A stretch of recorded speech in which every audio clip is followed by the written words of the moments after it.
Hello, hello.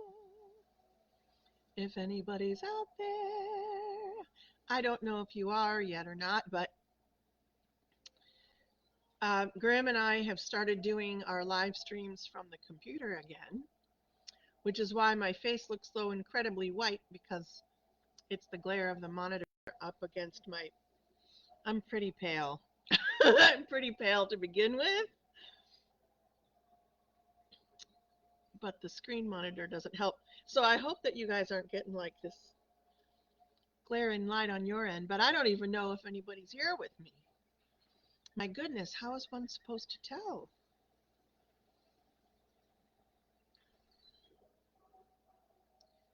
Well, oh, good, Susan's here. Well, I would love to save my settings for the next time, but it doesn't feel like this is the appropriate time to ask me, sir. Ah, there's so many little bells and whistles that I still need to learn about uh, the dashboard on this live stream page. Like it does a lot of things that Grymm and I don't even realize because we haven't really taken the time to you know, figure it out, I guess. So hello everyone. Nice to see you wherever you may be. Please say hello in the comments down there because otherwise I won't know you're here. So say hello. Say hello down there. Oh, look, I can send everyone a message if I'd like to. I could say hello to Susan. Oh, I can actually do this. Look at this. This is so much better than the phone. Blocked keywords,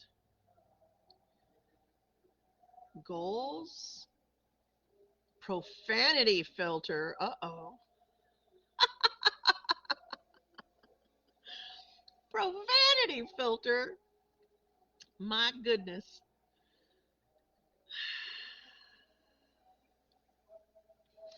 Well, we're all just kind of waiting for Grimmer to show up here. He went down to get our little bit of weed laying there on the table. Because you know, when you're a weed witch, sometimes you sometimes you find a little tiny bit here and there. Oh my goodness. Quarter, nickel, dime, and always interesting what I find on this desk. It's ever evolving. Ever evolving. Oh, what's that? Is that more weed? Oh my goodness. Oh my goodness. I shouldn't have moved that. I can see I've got my work cut out for me after this live stream. So, yeah, you may notice my energy is a little weird today. I've got a completely reasonable excuse. To I went to Meyer, which here is like Walmart. It's like a local-ish Walmart. They have them all over Michigan. And I went there. I also went to a fast food restaurant with my sister Christine. She likes Culver's, so we went to Culver's. And I also went to the dentist office with her, a very busy dentist office. So, what I want to say is, I've been peopling. I've been peopling so hard today that a little bit, I'm just feeling a little bit, get out my toilet paper. I'm feeling a little drained. And I know that this is an As the Crow Flies Day, but it's kind of been on my mind. We're teaching our Root and Read mentorship right now, which is for the year of 2024. We took on 11 students, and really, student is a rough word there because really, you know, they all know they're all on their own, they're all on their path. already. So this is not Witchcraft 101 or anything like that. But this is mentorship in really developing who you are as a spiritual person, not based on, if you ascribe to the Wiccan Rede, or used to be a Christian, or none of that. I mean, that certainly plays into it, but our year and a day mentorship is more about getting to the root of who you are and developing your own personal read regarding magic. And why am I bringing that up? There was a reason I was going to tell you. It had to do with something I wanted to do here. Oh, right, right, right. One of the topics that we're going to be discussing, and one of the things I've learned since we started teaching these classes, one of the things I've learned is don't assume that, or as a teacher, I can't assume that I know where my students or my mentees are spiritually. I get a snapshot of who they are. And a number of them I've given readings to, so I feel like I know them a little more in depth. Some of them I've known for a while, so um, I know them, I guess, a little more intimately than I would some other people on the Purple Door that interact here and there.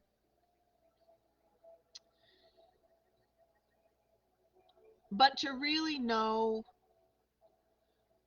who you are and how you practice daily magic, well, that's on you. That isn't something that I could recognize. I work on my own daily magic, and Grymm works on his, and he and our magics intertwine throughout the day. But I don't really know what you do to, go about your daily rounds. I don't know if you pause for peace. I don't know if you choose happy. I don't know, um, unless you tell me, of course. So, long story short, one of the things that I've learned, and why did my music just suddenly stop? Poof, just like that. Huh. Well, anyways, we'll just continue. Um, One of the things that I've realized is not all of the people taking our classes are comfortable with their own magic enough to pursue some of the things that we recommend. And it can even be something as simple as, light a candle and speak the names of your ancestors. And I really, I always assumed, because we're not teaching beginner level witchcraft, that people know how to protect themselves and, cast a circle and stuff. But I'm remiss in that regard. I have decided that um, for every person that I take on in a class like that, I really want to make sure that I know that they're comfortable feeling protected in the space that they're in, and they're comfortable choosing the method of magic, or you know, the tools that they might use, or the agents and reagents that they might apply, because we all need to be comfortable where we are. And so, one of the things that I want to tell you that I do, and I know I've talked about this before, but I just want to remind you, before I leave my home, I have a special mirror that I check my face in the mirror. Now, that's not an unusual habit. People will often, go to the mirror and just, yep, yep, I'm ready to go. But I do that, and I do a little extra protection magic. I look into my own eyes. I remind ourself, that we are going out amongst the public. I put a little extra protection around myself. I take a few minutes. Sometimes I use colors. Sometimes I use bubbles. Sometimes I use that condom I've talked to you about before. I put, my protection around, and then I walk outside. If you're an empath, and many of you are, it's really important that you do this because otherwise, when you, hi Grimmer, Hello. oh, thank you. Is it of proper temperature? I hope so. Me too. Thank you, my love. Now, damn it, I can't remember what I was just saying. If you're an empath, Oh, right. If you're an empath, it's extremely important to protect yourself energetically as you venture out into the world. And we've talked about this before, but on the off chance there's maybe somebody new out there or somebody watching this later live, we can wear, you know, the proper amulets, the proper crystals in our pocket. Uh, we can do that sort of protection, but the best kind of protection that you can give yourself is a spiritually energetic reminder that you're connected to the divine, that when you walk out, you are sovereign, and only those energies that you allow through are allowed through, so that you can move through those crowds of people with ease, so that you don't pick up on some random, I mean, how many of you have been walking through a public place, and maybe this is before you knew or understood how energy works for you? I mean, so maybe this was a while ago, yes. But I know that I have felt this where I'm walking in a public place and all of a sudden I feel really terrible. And I have no idea why. I don't mean physically terrible, although that has happened too. Because as empaths, we can absorb, some of us at least, do absorb the physical pain or trauma of other people. So um, I know that you know probably what I'm talking about there. Um, so it's important to protect yourself. Protect yourself. Protect your children, your loved ones as you go out. I use bubbles a lot. That's a really good thing to kind of visualize with. Colored bubbles. That's something that we taught our children when they were very young, and I think all of them actually do it to this day, where before they venture forward, or if they're feeling uncertain about something or fearful or whatever, they will put a protective color around themselves, a bubble. And, you know, it works. It works. only if you know it does. Only if you know it does. What So are all these things you're clicking around here, I mister? noticed that you look like you're in the interrogation room with some sort of, Yeah, it was like I'm kind of blinding myself yeah. looking in. That's why I couldn't look down here because it was like, whoa, what is that? The shining one. So I put us in dark mode and then opened up another window over here. Thank you. It's So see, I actually do have facial features. but then it Whoa. but then it dawned on me that I'm doing it really the hard way. I could just simply do that. And What I'll are you bet you. doing? Oh, Whoop. bear with us as we fiddle. And that doesn't really help either, does it? I don't know. Uh, I Whoop. think I just saw something that Christy Reed said down there, and I love it. I do that too, Christy. She says, I draw sigils on the laundry as I'm folding. Huh. Have as long as I can remember. Yeah, that's a wonderful thing to do. And it's one of those That things, is. yep, it is. Make sure you shift your sigils up once in a while. Um, we're gonna have to have that's the like That's gonna have to. the fourth or fifth, like, I look for synchronicity, Yeah. right? That's the fourth or fifth person that has mentioned sigils recently. So we need to teach. Uh, well, Yeah, we need to teach a sigil class. because even right down in the guilds, I'm not sure if anybody's noticed the banners of the guilds all have a unique sigil. hidden within our website, somewhere deep within our website, is our own personal sigil. We always we always do, We don't we? dare you to find it. I'd I'd be shocked if you can. But Yep, buried deep. So yeah, sigils are very important. When I'm cooking, I'm using sigils. right.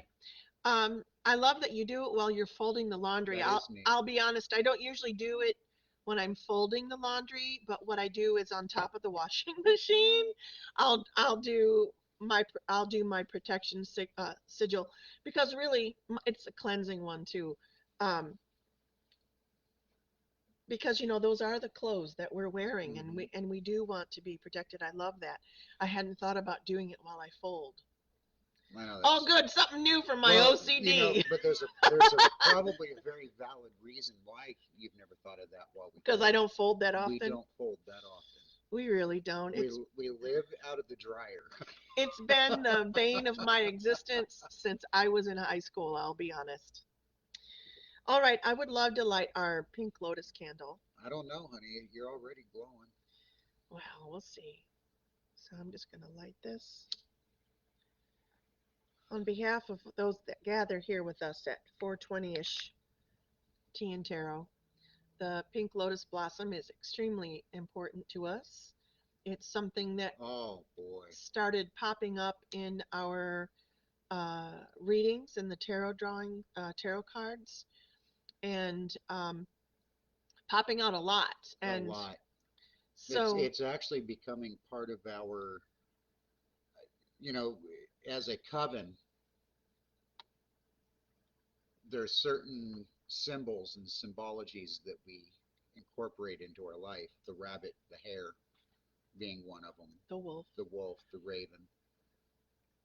There's certain colors that we work with, flowers that we work with, but I think this one is most definitely top of the list in the hierarchy of plants that we work with right now. I should tell you, oh, It really you it, know, it really is. you know how I am about researching It's a things, plant ally. a plant ally, how I am about researching sustainable living as much as possible. What can we do in our Mhm. everyday lives Mhm. to be more sustainable? And clothing is a huge issue. I know this is not why you lit the candle, but Yeah, I was gonna do a blessing. you're going to do a blessing. I'd love to tell you a wonderful story about sustainability in regards to that flower before or after you Oh, do the well, blessing. go for it now then. Okay. It's about the pink It's lotus. about the pink lotus. Think it's okay if I sit it there? Yes. Can't be seen, but No, I know. have you tasted that yet? Mhm. I'm rather proud of that. Thanks. It tastes really good. This is the coffee that Shannon brought up for Christmas. Oh, we're drinking coffee instead of tea. I'll be full disclosure. It's tea and taro, but I'll be honest, I made too much coffee. and it was cold out today, and I came home with a brand new Yeah, creamer, and I said, "Is that the cat? I hope." I do hope. Did you notice our music stopped? Yes, music stopped. Anyways, I'm going to tell a story of the lotus flower and how it is playing a vital role in sustainability in regards to our textiles. But wait a minute, wait a minute. Uh, Cheryl Vandenberg is here. Oh, She hasn't been here for a minute. So I hey! told her the other day, "Where did you go? We miss you." Hi, Cheryl. Good to see you. And I know that Susan's asking questions about sigils. Yeah. Um, so I use my finger when I do it. I don't actually draw, but I have drawn. I tried to teach the Ghost Brothers how to make sigils, but they were clueless about that. Um, but anyways, We'll have to go into that in some detail one of these subjects very soon. and yes, you can make a sigil that focuses on one thing or several things, Yeah. Susan. So it's not just one per. There's pre-canned sigils out there that you can look up that have definitive meanings and whatnot, energies associated with them. What Gussy and I teach and what we do in our own lives is personal sigils, creating our own. Hmm. And there's a methodology to that that helps drive the focus of what we're creating into that Mhm. sigil. Yeah, let's do that one of these days. Yeah. Let's do it. Um, Jane Husky says she draws protective symbols on her Oh, nails. that's cool. Yep. Oh, ouch. So we do that Tell with the story. our car too. Yeah, we do. So, anyways, In the dust. Sigils in the dust. Anyways. in the world of textiles or clothing, so many of us have been under the impression that when we outgrow our clothes or we no longer have the desire to keep them in our home, Mhm. we hunt down one of those donate bins that we throw the Mhm. clothing into, Mhm. feeling good that we're contributing to somebody else somewhere out in the world that needs a good set of clothes, and these are still wearable. So, God bless America, the most giving country in the world. We have done this so well. We've done such an amazing job of giving away our secondhand clothes to these third world countries that now there's mountains of clothes choking waterways. I've seen I've seen some of them. It is absolutely horrendous. But there's a woman in Japan who's taking clothes making to a whole new level. What is she doing? Silk of the silkworm in her mind is sustainable, yet still taking advantage of another sovereign being. Mhm. She comes from a long family of silk makers, weavers, and clothes makers Mhm. using the silk of the worm, but her conscience just got to her and she started trying to find other ways to create silk that wouldn't use the worm. And lo and behold, she discovered that inside the stem, the long stem that connects the beautiful flower to the base of the pond that holds it in place, is nothing more than miles of silk encased in For a the bark pink lotus? for the pink lotus. Oh So my she has learned how gosh. to snap the stem off and let it dry. And then when it dries, she can pinch the end and break the fibers free of the bark and then start slowly pulling out a silk that she then rolls into a thread. Miles of it from one harvesting of pink lotus, which then Wow. she takes to a loom and turns into yarn. And from there, she turns into scarves and shirts. And Can I go somewhere with that? yes, So this has been on my mind a little bit. Grim and I were talking about how some sects of Christianity, and I don't know about how the Muslims think about this or the Buddhists or anything. Well, I know, yes, I do a little bit. mm-hmm.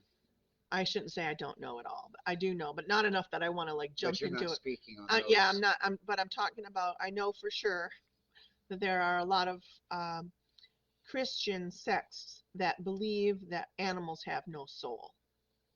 Mm-hmm. I don't know how you could ever look in the eyes of a horse or a dog or a cow or a rabbit or, even some fish. I'll be honest with you.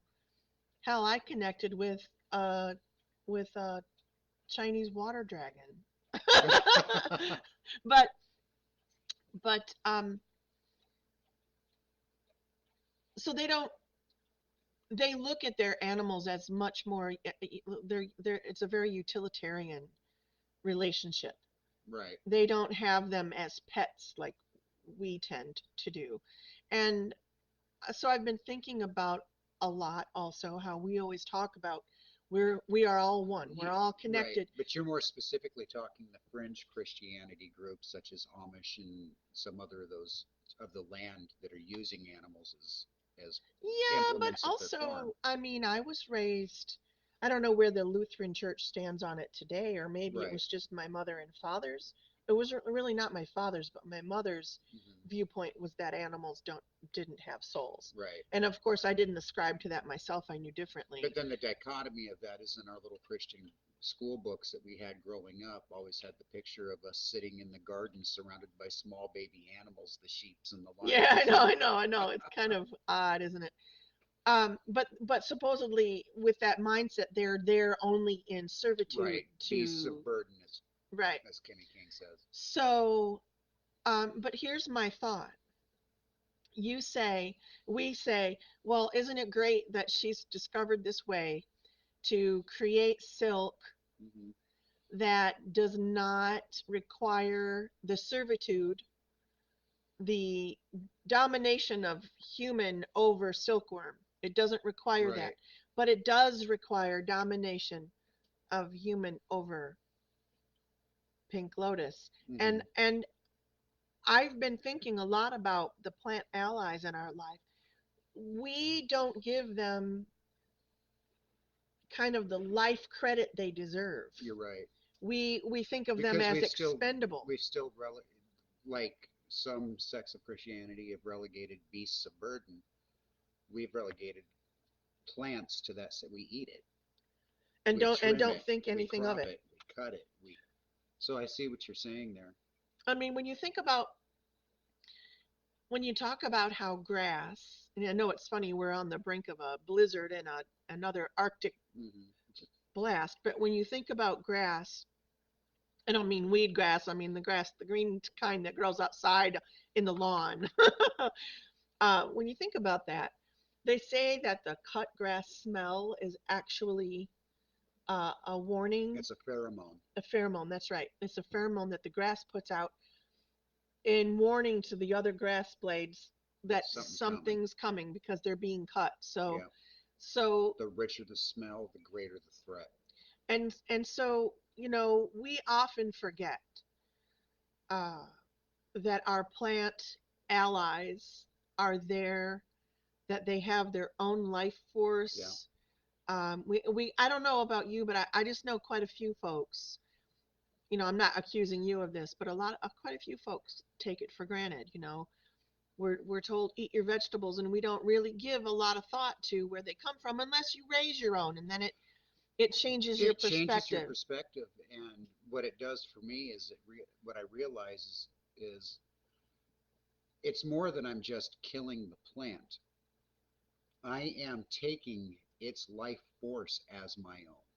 I am taking its essence as my own. I am taking everything that made it exist as me. It's a total dominion.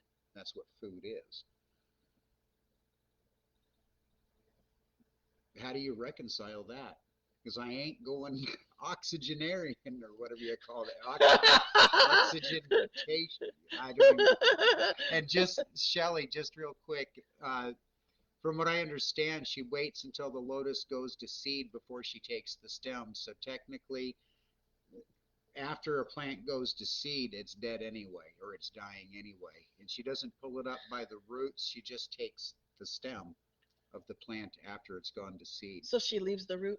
She leaves the root base and all of that. It's the stem that she's after. Well, that's at least okay.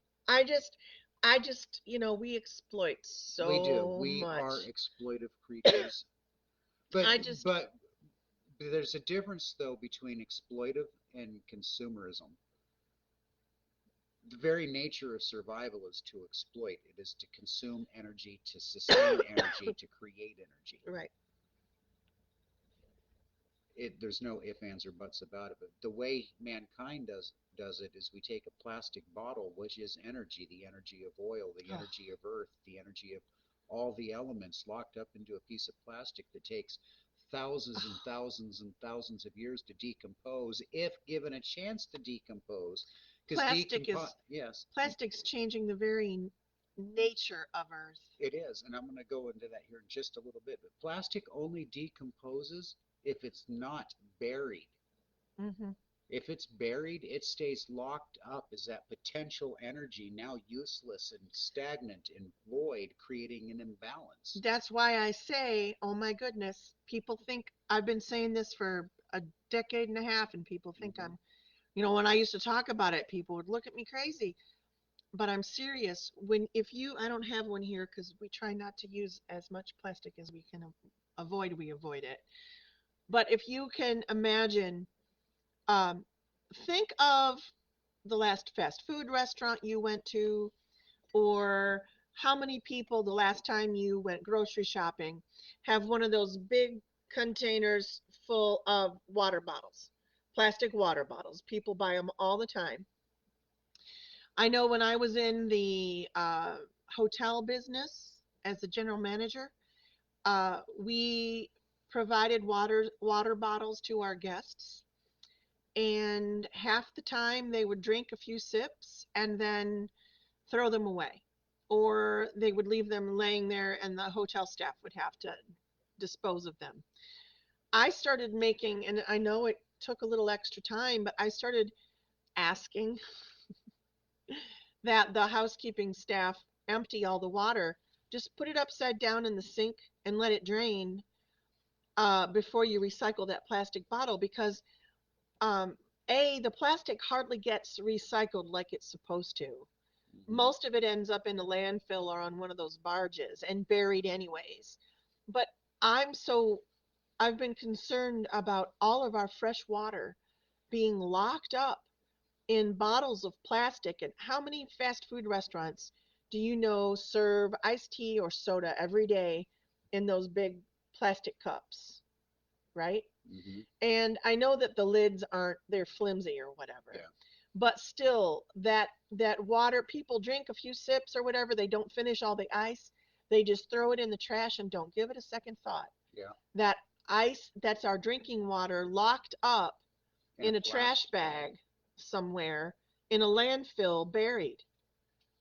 And And even if the trash bag makes it to the landfill and gets busted and broke open, the landfill is still lined with a thick, thick, thick membrane of plastic to keep any of the liquids from the landfill leaching into the water table. So it truly is locked up for eternity. so, whenever you have an opportunity, empty your water bottles, Yeah. empty your drink containers, even if, Any liquids, yeah, any liquids, because all liquids that we can that we I mean, from our cleaning products to our hairsprays to our shampoos, it all contains water. oh God, don't even get me started. Yeah, I know. Consumerism. So, Ah, anyways, and as far as the plastics go and breaking down, they don't break down when they're in the ground. right. It takes the action of sun and water and acidity of the ocean and It, movement on the ground through wind and rain, and it breaks it down into smaller and smaller pieces. And now what they're finding is autopsies in full-grown whales, and in their placentas, they're finding microplastics in the placentas that have passed through the blood barrier and into the calf that died within. I On the know, on the shores I know. on the shores of some Caribbean beaches now, there's more little pieces of plastic that they refer to as mermaid tears on the shores than there is sand. Wow. These mermaid tears are an actual product that is created as little tiny plastic beads that get sent off to manufacturing plants to be melted and formed into different shapes and Of course, the kind that people buy for their laser printers and stuff, at any given, right? yeah. Okay. And well, not even just that, even the forming of plastic bottles, it's Yeah, that comes little beads, right? little plastic pellets make the big plastic everything. Well, they're now letting us know that on any given point in day, some 25 tons of those microplastic beads get washed off the decks of container ships because they're just packaged in boxes and they, yeah. It really hurts my heart. So And when we wonder why, there's earthquakes here and catastrophic flooding there and tornadoes there, and these considerably ice cold temperatures in some areas. There's all this kind of shit happening in the world, and we wonder, if how I was Florida Mother can Earth, I'd be taking her back too. I'd how be like, you yeah, guys have been on here long enough fucking things up. And it ain't the first time we've done it. I made the glaciers melt real quick to flood you all little flea bastards out. Not all of you died. Some of you came back, and now look at you all doing it again. Little pink monkeys. Jesus. Mother Well, Nature ain't happy with us. Boy, we sure went doom and gloom we on this did, one, didn't we, Gussie? which is funny because just the other day we talked about it's not all dark and dreary. It's not all dark and dreary. But we are. Kimberly King says Mother Gaia is losing her shit. Mother Oh, Gaia is losing her shit. You're not wrong about that. And she has every right to. Don't we agree to that? I mean, yeah. um, and Brandon, the other day, Brandon and I were talking. I don't know if he's here today, but there's. Remember the other day we talked about that thing that happened, that event that happened at the mall. Sally. Monkeys don't shit when they sleep like people do. Think we're not pink monkeys. We're even below that. Oh my goodness. Well, anyways, we were talking about that mall incident that happened in Florida that the news has been kind of avoiding. Um, and there's been some conversation. Lots of people are saying that it was a hoax, that it was two rival gangs that were fighting, and um, you know, whatever the reason, right? I do have a thought though. It isn't As the Crow Flies Day, so I could share my thought. I believe that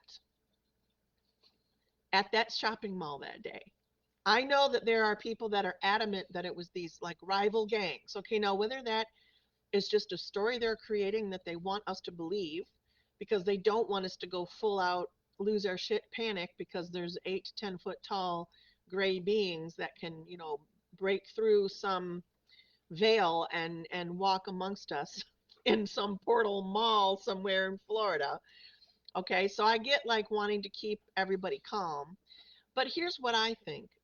Malls are portals. It's a place where people aren't meant to stay long. We come, we go. We don't sleep at malls. We don't tend to stay there very long. And it's constantly moving energy. And that's what creates portals. That's why, and when we talk about a portal, we talk about a thinning in the veil. It's thinner there. So it's easier to get through for spirits to kind of get through or entities. I think that probably because there's so many people going through a spiritual shift these days. There are so many people that are experiencing what we would call ascension, an awakening, a spiritual awakening. That I believe that at that mall that day, there probably were people that saw 8 to 10 foot gray creatures because I believe that those creatures are just in another realm. They're there all the time, but Just in another shift of frequency. we don't see them. They don't necessarily see us, but once in a while, when it's just right, I think the veil thins and things can cross over, even if it's just temporarily and by Yeah. accident. And so I And think it was kind of both. I think so you're thinking because of the chaos of what was happening in the mall in the moment, being already a liminal place where portals are prone to be opening, when the chaos took place, some people that were a little higher up in the ascension frequency we've been viewing doing a little range more spiritual searching than were others. quite possibly actually seeing the goings on in another realm of reality or something from No, another reality that's already there. They're seeing it I think they're seeing it now now. because Okay. there have been more and more reports of people experiencing what we might call shadow figures, shadow people. Yeah. And a lot of folks are scared about them, but really,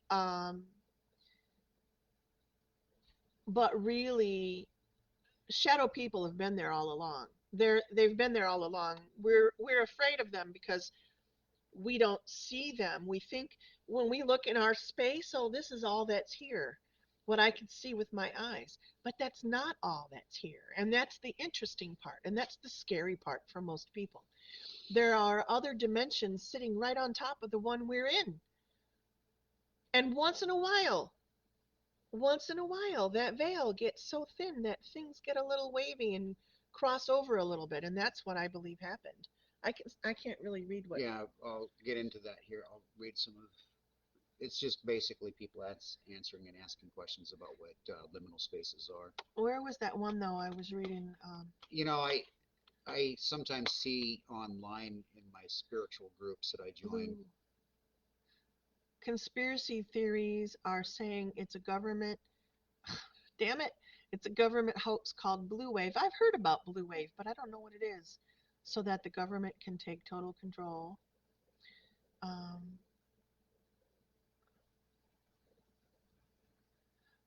Um, Kimmy, I don't know. Let me do a dump. That's a person that is not integral.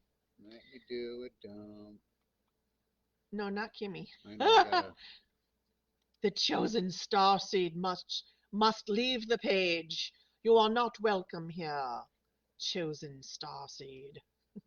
I just gotta find the right ban Ban from from page. page. Goodbye. Confirm. Ah. Oi vey, as my grandmother used to say. She wasn't Jewish. She was Bohemian Okay. Bye, Felicia. though. Anyways, I was saying we were talking about other realms of existence, other dimensions, other And realities, shadow people. and shadow people, and Hmm. how they kind of overlay, and they're always there. And a Well, lot of they've always. It's not like they're suddenly new. right. Like It's just suddenly your house is haunted. now our perspective has shifted enough that we can now see them, Right. and to some degree, some more than others, And some of us have been able to see them off all all of. our lives. Right. It just depends on which frequency you were born into Right. in that regard. But Good way to put it. Yep. there's people all over the internet that I see that want to deny the existence of other realities, other dimensions, however, whatever word you want to use to frame it, anything other than what we can prove is reality now. Right. They want to deny it. But at the same time, they want to admit that the universe is infinite. They probably like Einstein's theory, Yeah, but it doesn't apply to this it does. particular Yeah, life. and with Somehow it doesn't apply to us. and within that infinity, they believe there is a finite number of stars and a finite number of galaxies and a finite number of everything that we can see. There's a finite number of within that infinite void of the universe. How does that happen? How can there be a finite number? And A finite okay, meaning that if you can count high enough, you'll eventually come to the end of the number of I know stars that what exist. finite means, honey. Okay. I didn't ask that. I said honestly. You're asking sarcastically, how can there be a finite anything Yeah, in that I'm regard? asking. No, I'm I'm not. sorry. I'll just toot my horn. What I'm asking is, if we're talking infinity, Mm-hmm.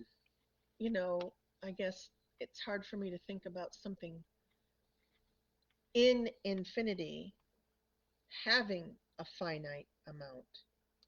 Do you see what I'm saying? Right, It's like because it's almost like it kind of goes against each other. it kind of does. But in that regard, Matter, antimatter kind of thing. physicists have also acknowledged that mathematically speaking, you can't account for the amount of gravitational pull there is based on the known amount of mass that there is to exist. Right. So there is this thing called dark matter, this Right. thing that this web of unknown that just sort of is there that obviously has a mass, but we just can't see it. And that Hmm. combined mass accounts for the size and the shape and the distribution of the whole universe as we see it. I offer this on the other side of it. If the universe is infinite and there's something in the universe that they can say is there, they can measure it, but they can't see it, isn't that not proof that there's more than we can see that exists? Yeah, to me That it isn't kind of that makes common the sense. mass of all those other universes, those other existences, those other realities Yeah. that we're measuring? If we can measure the mass, that means it's there. I mean,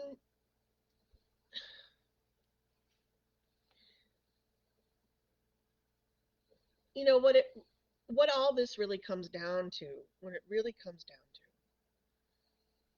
to, is fear and control. And I mean that. Like, I think people are afraid to admit to themselves that there might be other realms of existence, Hmm. because that means we don't have control. That means that we are That the fragile, Bible's wrong. right? And it really challenges the construct of what they think life is for The them, reality that they've the constructed. reality that they've constructed, and they get angry when people get angry So, when you rattle those so that argument that there can't be cages. other life forms visiting Earth, there's no such thing as UFOs and alien life because of the distance, the vast distance. To what you're saying is, if there's other realities out there, surely some of them have figured out how to pierce the veil. You know, we don't know what wormholes or black holes are for yet, or wormholes, right? Right, So, yeah, I mean, I believe that in our 3D universe, we haven't found life like ours yet anywhere out there in our universe. It kind of seems like it's empty, right, but I think that there are universes, you know, right there. right next to each Well, other. we can kind of visualize it this way, maybe. There's an infinite number of numbers between 1 and infinity. But even between the numbers 1 and 2, there's an infinite number of numbers, the decimal places. Right, And even within those decimal places, there's an right, infinite number of decimals, and you can just break it down right. infinitely. And here's one for you. Does the weird little like phage that I have in my body know that I'm even an entity out here? I mean, when you think about the little microbes and all All of the little the micro. world that really is within your own body. Oh, Worlds. we are a universe within a universe within a That's what I'm universe, all the saying. way down to the So subatomic level. so to some little critter somewhere, we're God. Okay. We are the creator. But I mean, Well, no, literally, it it really is crazy when you start thinking about it. it gets, you can take it even further when you consider as far as infinity goes, and we are God to those little creatures. Within our bodies, we are made up of atoms. These atoms are held together by bonds of energy. The I'm not. atom I'm made up of Eves. of Eves. These little atoms are not even touching. Sorry. They It's are just, so close to each other right, that it gives the appearance of solid space. right. But within those little, There's quite a vast amount of there space. are particles right now small enough coming off the sun and buzzing through the universe, through the atmosphere, and through us, and through the earth, and out the other side that never touch any aspect of our reality. That's how small those particles are. Yep. And those within themselves, science say, could be universes Hmm. within themselves. So right now we are actually in someone's gut. Oh, God. We're actually just little What is a cells. phage? Phage, small life forms, bacterias, to small little dust mites and single-celled organisms, things that live upon us and in us. Well, there I was specifically The thinking of viruses, the virus that the vi. they Oh, attach themselves to certain viruses and yeah, eat them, kill them. yeah. But they're They're antivirals and yeah, and we all have them. Some countries use phage therapy. phage therapy. I don't That's right. remember if I it's Phage or I Phage, don't to be quite remember. honest. You have to let me know. I don't All I remember. know is that during the time of influenza, the Spanish flu making its rounds, countries around the world delved into trying to find a means of curing and inoculating the population against it. Some nations used bacteria and viruses as a means of study to see how far they can take it as far as using it as a means of killing off the flu, while other nations used chemicals and concoctions to find means of killing off the Hmm. virus. You won't guess which direction the United States went. Let me guess. Well, for those nations that were using nature to find ways of competing against the influenza virus, they discovered that for almost every virus out there, there's a bacteria that can kill it. And for every bacteria that is out there, There's a virus that can kill it. They're called phages. They're the way they interlock with one another. And once they interlock, they render one another inert. And then So some countries do blood tests, some and countries, they can tell which phage would help you heal. exactly, Hmm. which exact genetic strain of virus are you carrying in that flu in your body right now that we can administer its phage, its counterpart for you and get rid of the flu.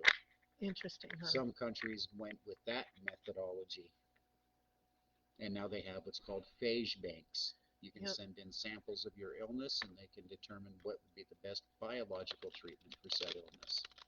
Yep. You know, a couple of years ago, well, more than a couple, I was in and out of the hospital, and like things have changed, right? But no, they couldn't figure out how to treat my. I had an infection, and they couldn't figure out. Mm-hmm. And I hear people.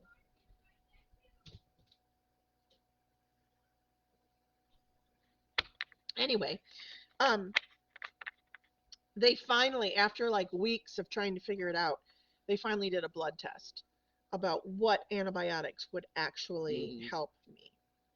It's like, why didn't you start with that?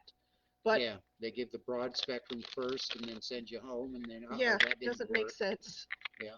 Does not make sense. There was one more thing I was going to tell everybody before I pulled a card. Oh, and part of what's causing the viral issues that we have in our systems today, antivirals don't work, or I'm sorry, antibacterials don't work so much anymore, Mm-hmm. antibiotic strains of this, that, Right. and the other.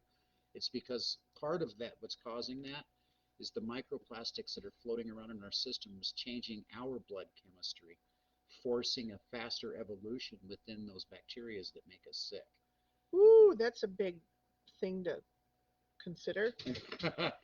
Wow. Yeah, talk about Horton, here's a Who world. Those little Wow. bacteria also have to adapt. Wow.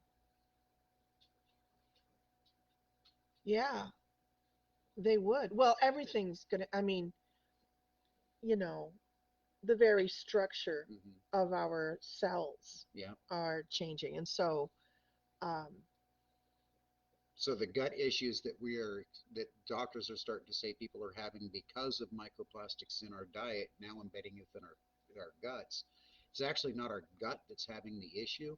It's the bacterias, it's the things that live within our guts that are going, I'm hungry, but boy, they can't this get is to a the really food. depressing fucking Yeah, it is. conversation. Wow. And then you won't believe the card that just got pulled. It's Oh, the it's a grim topic it's the today, isn't it? Nine of Swords card. Oh, how can I show you? There you go. Nine of Swords. That's like just icky. I like it better than temperance, but still.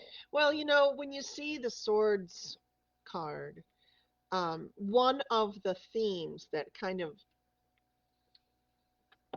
churns away in the background of the Swords card is that the higher up the swords you go. So if this was like, Three of Swords, it's not that big of a deal. But the Nine of Swords typically indicates that you are fairly weighed down um, with depressive thoughts, So it's or kind of the sword of Damocles hanging over your head. The kind way of, this it's is like nine of them. like yeah, like things are getting a little too heavy to bear, Okay. right? So the Ten of Swords being then like, but Nine of Swords therefore is quite heavy. But this particular The card, sword that broke the camel's back. this particular card, um, I see this as resilience. In spite of what Grymm and I have been talking about today, and I'm sorry it was kind of a bummer conversation, but it's sort of just this is reality for us right now. Nothing really would surprise me. Um, and we all know that we need to be ready to expect more swords coming at us in the next year. We know that this next year is going to be fraught with more lies being brought out to the surface, more shadows being resolved, which is a good thing, right? But but so we're expecting to have a few more obstacles in our life. It's not smooth sailing. But the thing is that we can protect ourselves. We don't have to get caught up in the extreme depression that if you really stepped back and thought about all the things we're talking about, the mountains of clothes, the plastics on the beach, the microplastics in our bloodstream and all this stuff, it sounds horrible. But we can protect ourselves, not maybe from drinking microplastics. I mean, they say that's in every bit of drinkable water right now. So, you know, we're kind of screwed in that category unless someone comes up with a way to clean it.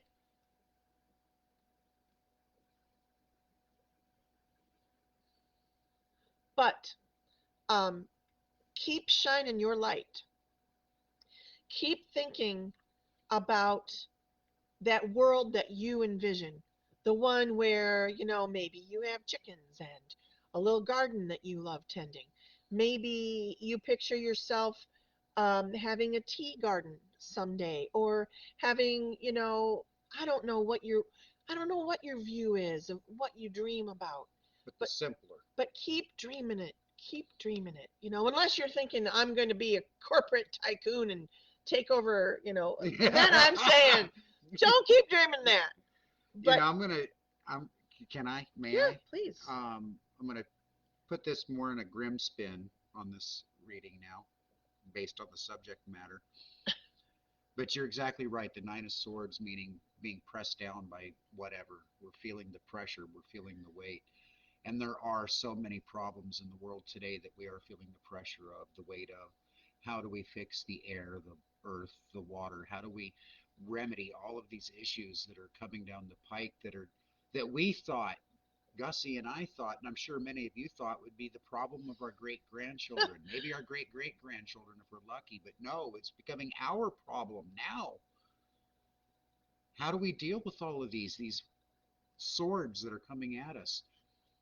Well, we can choose to take on the pressure of it and just live with the existence of it. We have no other choice as we crack open the plastic bottle of water and consume it, knowing that there's little bits and pieces of microplastic floating within that. As we pop open the microwave and crack open the cardboard box with the plastic tray on the inside with the plastic sleeve on top, we can succumb to that and just live with that pressure.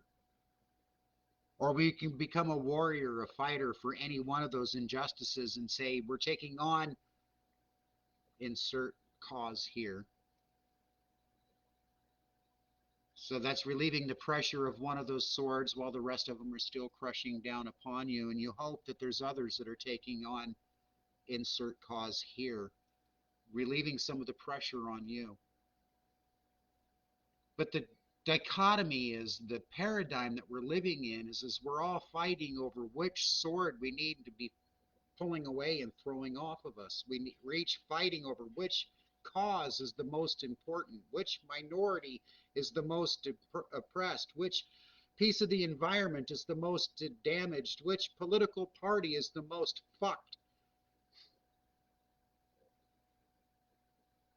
That's the system's way of letting us know that it's easier just to live underneath that pressure. Live within the idea that we have no other options, no other choices. Instead of us each taking up an independent cause and fighting it in our own independent way, stirring up our own independent little crowds,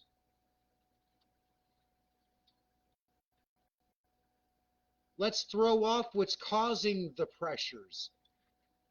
Let's unify in one voice, one emotion, one desire, and that is for true, honest change in the way the system works for us. That's beautiful, Grim. How do we do it? Those are great words. It starts with one little act, one little thing, and that is stop succumbing to the hatred that you see online. The hatred that they're feeding us is not real. It's a manifestation of what the system wants us to believe. Stop typing out the hateful comments online in retaliation for a hateful comment that was delivered upon you. When you see obvious bias in the media, change the channel. Let that station know. I'm not done, or I'm done. When you know a product beyond a shadow of a doubt is bringing down terrorism upon children through mining, don't. That tells the system we're done. It's not a matter of voting in this, that, or the other.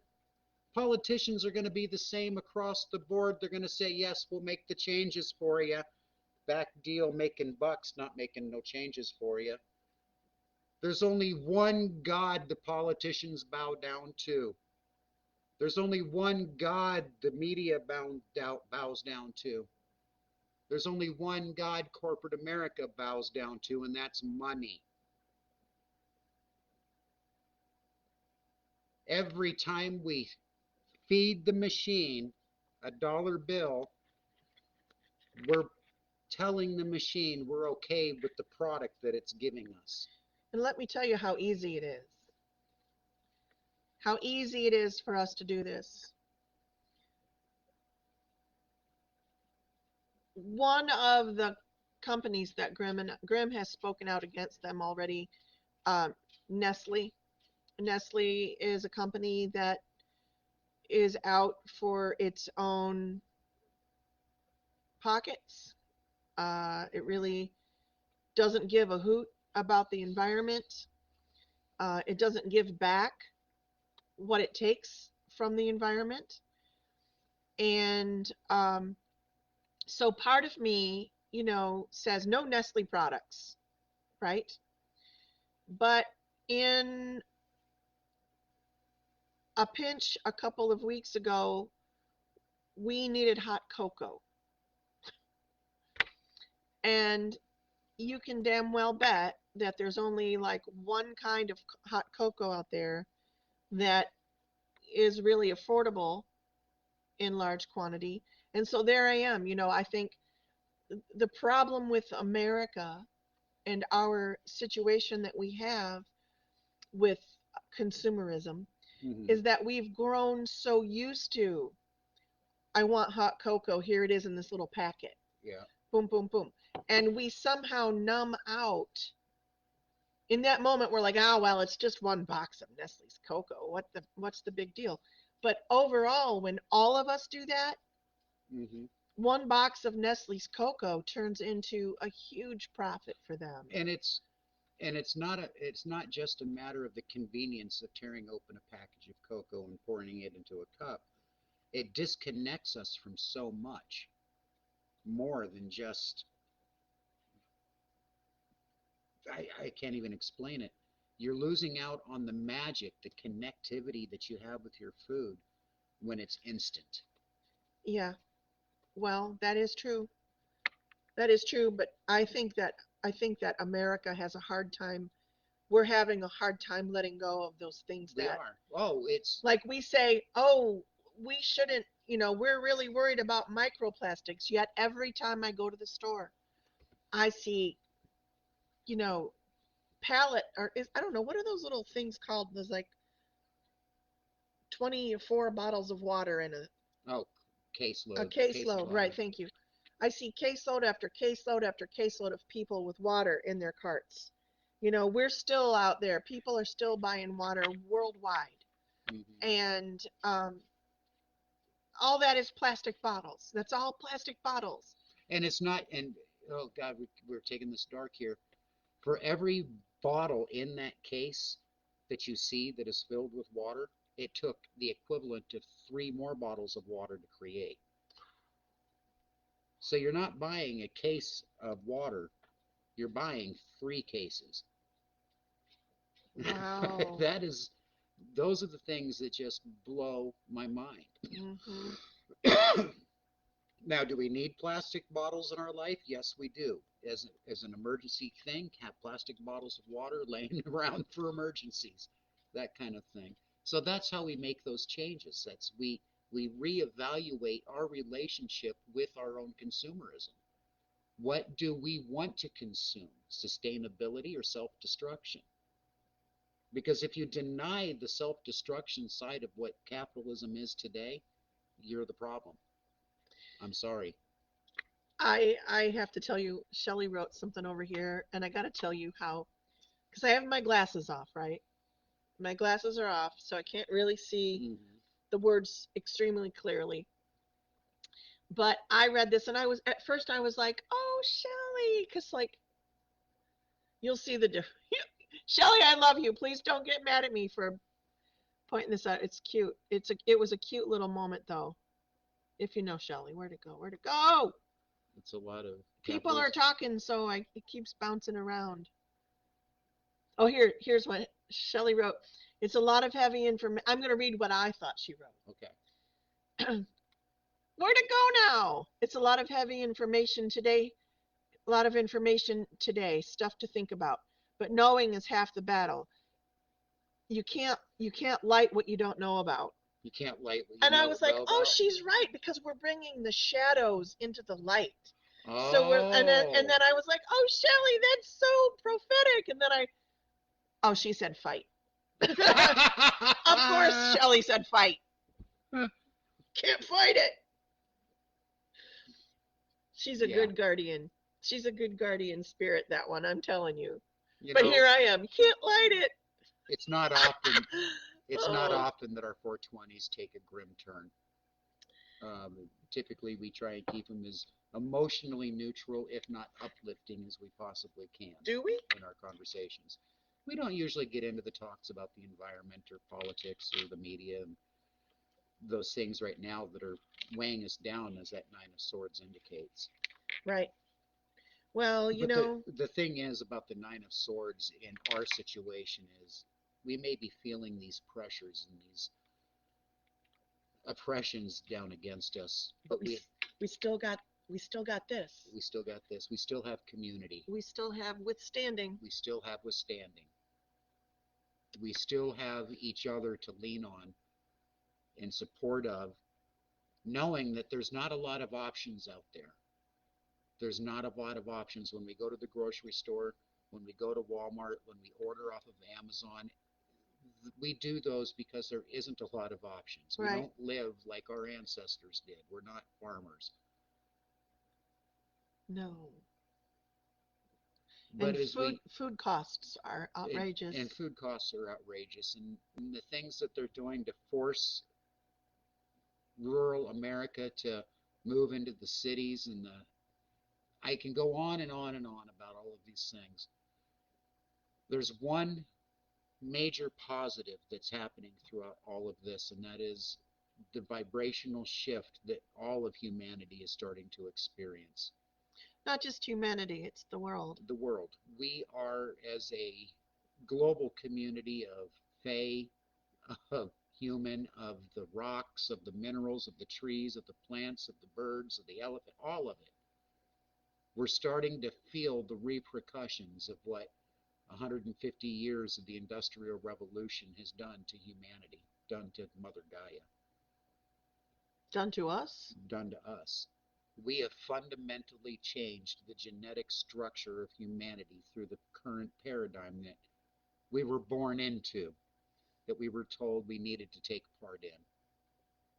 We are the generation that understands that shit, we didn't start fighting soon enough. We didn't start understanding soon enough. We didn't start our shift soon enough. They should have had that little Native American on the horse looking over the bluff with the tear. Yep. They should have started him in the 50s, baby, not the Yep. 70s. Him being a whole hijacked situation too, but still. Yeah, I know. But So, we do have an uprising of people throughout the world that are starting to acknowledge that the way we have been doing it's wrong. We don't know how to fix it ourselves, but let's educate our children. Let's give our kids the reins to helping them figure out how to fix the fuckery that they inherited from us, that we inherited from ours. we're there. I see it happening. So not all of those swords are pressing down on you with as much weight as you might feel. There's hope in this withstanding. Right. And start thinking about planting a garden. If you don't already do it for yourself and your family, this might be a good time to consider it. And for those that say, but I live indoors, I live in an apartment, I don't have this, I don't have that, there is a plethora of advice on YouTube on how to do indoor gardening, tower gardens on the cheap. It's quite impressive what you can grow in a small amount of space. Right. Do you hear Boog down there? Yeah. He's crying. So Boog is our kitty cat, for those of you that don't know.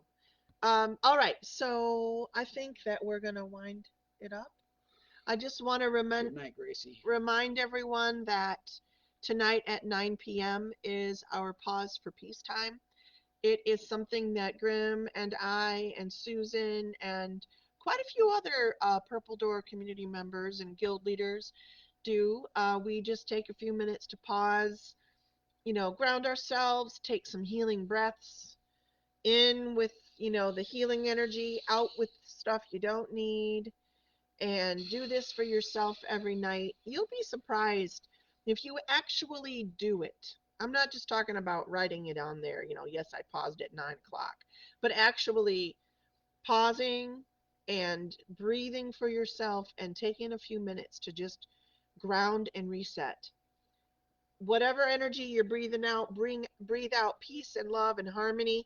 Energize that out breath with those positive words and intentions, and let the universe take it from there. And if you need some help developing the habit of finding peace within chaos around you so you can take that moment, go to our YouTube channel. We have a Pause for Peace video that we post every night, that Susan posts every night. That's a real difficult meditation to get through in the beginning because it is a little discordant. It's a little discomforting. It's not quite comforting yet, but if you find yourself needing some help learning how to meditate in those situations, get through the first 10 minutes of that video and you'll find a reward afterwards. Um, so there's that. Also, we had a really, really, I'm very proud of the e-zine for January that just came out. It is based on the alchemy of the moon, which we all love as witches. And so it's a beautiful edition, I think. I mean, I always fall in love with all of them because I love the stories and articles that people share. And I'm so privileged to be able to, you know, Edit them into a edit them piece and of art. right. So I'll edit and illustrate. But if you haven't joined that, you can find it on our Patreon account. It's $4.20 a month for a copy of the Purple Door Easing, which comes out, as I said, once a month. And every month we focus on a different alchemy. So right now it's the alchemy of the moon. It's a beautiful. I thought it was just really I beautiful. really enjoyed it. I had fun writing for it this time. You wrote a good one. We I, both wrote kind of controversial. yeah, there's a story that goes along with that too, but I just want to say you don't have to go to Patreon to get it. You go to our website and that takes you to Patreon. So Yeah. www.openthepurpledoor.com. You can also book a reading with me or with Sir Grymm, or both of us, depending. And that's where you will find it. Um, um, Tomorrow, thank you, Susan, is the new moon. So, gosh, I love new moon energy. It kind of snuck up on me this time. Did it? Well, kinda. I've been, yeah, it's funny because over the last couple of weeks we've been putting together the content for our root and read course and trying to ascertain when the new moon and full moon is based on a specific time zone is so open to interpretation. It's You'd think ridiculous. we'd have it figured Yeah, out. NASA says one thing, observatory.com says something different. I know it. It's Right. quite funny, but Uh, oh, and the last thing, Grimmer, our Purple Door Witch Wave is the 28th of every month. It's yeah. the 28th of this month.